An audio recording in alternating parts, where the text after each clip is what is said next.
একটি বুড়ো শান্ত হাতি ছিল, যেটি জঙ্গলে সবার প্রিয়। তার সমস্যা ছিল তার নিজের রং ধূসর আর নিরানন্দ লাগত। সে ভাবল একটু রং পেলে ভালো হতো।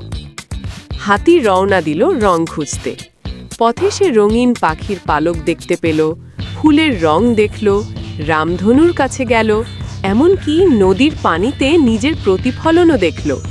কিন্তু কোনো রঙই তার গায়ে টিকল না। ধুয়ে গেল, উড়ে গেল, অথবা মিলিয়ে গেল। হাতি হতাশ হয়ে বসে পড়েছিল। ঠিক তখন ছোট্ট একটি পাখি উড়ে এসে বলল, তোমার রং তোমার ধূসর গায়ের মধ্যেই আছে। তুমি সবার কাছে নিরাপদ, শান্ত আর শক্তির প্রতীক।